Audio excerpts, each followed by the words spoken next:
LB Nagar cyber crime police station లో ఇద్దరు ఎస్ఐలు లంచం తీసుకుంటుండగా రెడ్ హ్యాండెడ్ గా ఏసీబీ అధికారులు దాడులు చేశారు. సైబర్ క్రైమ్ కేసు నిమిత్తం అకౌంట్ ఫ్రీజ్ చేయకుండా ఉండాలంటే ఇద్దరు ఆర్ఎస్ఐలు ప్రమోద్ కుమార్ గౌడ్, బాబు నాయకులు బాధితులను ₹1,00,000 డిమాండ్ చేశారు. కంగుతిన్న బాధితులు ఏసీబీ అధికారులను ఆశ్రయించడంతో ఇద్దరు ఎస్ఐలను అదుపులోకి తీసుకున్న ACB Hyderabad range 2 DSP Gangasani Sridhar ఆధ్వర్యంలో అధికారుల బృందం సైబర్ స్టేషన్ లో సోదాలు నిర్వహించారు.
నమస్తే, నేను Gangasani Sridhar, DSP anti corruption bureau, Hyderabad city range.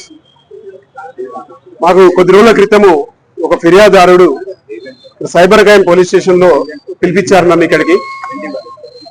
నా అకౌంట్ లో యాక్చువల్లీ ₹2,00,000 ఫ్రాడ్ అమౌంట్ జమ అయి మళ్ళీ వేరే దగ్గరికి వెళ్ళిపోయేది. ఒక అకౌంట్ నుంచి వచ్చేది ఇంకో అకౌంట్ లోకి వెళ్ళిపోయేది.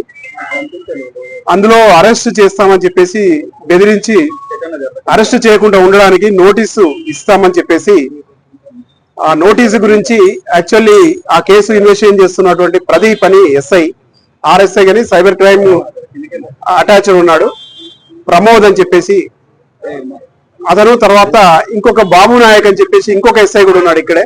వీళ్ళిద్దరు కూడా రిజర్వ్ ఎస్ఐస్, సైబర్ క్రైమ్ లో పనిచేస్తున్నారు ఇక్కడ. వాళ్ళు 41 నోటీస్ ఇచ్చేసి అరెస్ట్ చేయకుండా ఉంటామని చెప్పేసి ఒక ₹3,00,000 బ్రైబ్ అడిగారు. 3 లక్షలు కావని చెప్పేసి అతను బతిలాడితే ఆఖరికి ₹1,00,000 మొక్కున్నారు. ఆ ₹1,00,000 ఈ రోజు తీసుకొస్తామని చెప్పేస్తే ఈ రోజు మధ్యాహ్నం రమ్మని చెప్పారు. 3 గంటల టైంలో బాబు నాయక్ ఎస్ఐ కింద వచ్చాడు. ఆ అమౌంట్ తీసుకుంటుంటే రెడ్ హ్యాండ్ కూడా పట్టుకున్నాము. అతని చేతులు కూడా కడిగిపించాము.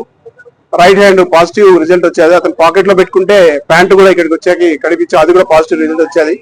బాబు నాయక్ కూడా ఇక్కడ తీసుకొచ్చాము. ఇంకొక ఎస్ఐని కూడా, ప్రమోద్ ఎస్ఐని కూడా, ఇద్దరిని కూడా అరెస్ట్ చేశాము. ఈ రోజు ఇన్వెస్టిగేషన్ కంటిన్యూ అవుతుంది. ఇంకా ఇక్కడ ఉన్నటువంటి కేసు ఏంటిది, ఇతని ఇన్వాల్వ్మెంట్ ఏంటిది, మా కంప్లైంట్ అనేది కూడా ఎంక్వైరీ చేస్తున్నాము. తర్వాత వీళ్ళిద్దరు ఎస్ఐని అరెస్ట్ చేశాము, కోర్టులో ప్రొడ్యూస్ చేస్తాము. ప్రజలందరికీ విజ్ఞప్తి ఏంటంటే, ఎవరైనా ఎక్కడైనా బ్రైబ్ మిమ్మల్ని డిమాండ్ చేసి ఉంటే 1064 మీరు డయల్ చేసి చెప్పండి. తప్పనిసరిగా 1064 అనేది 24 hours ఉంటుంది. టోల్ ఫ్రీ నెంబర్ ఇది, ఏసీబీది. మీరు కాల్ చేస్తే దాని మీద యాక్షన్ తప్పనిసరిగా ఉంటుంది. Thank you.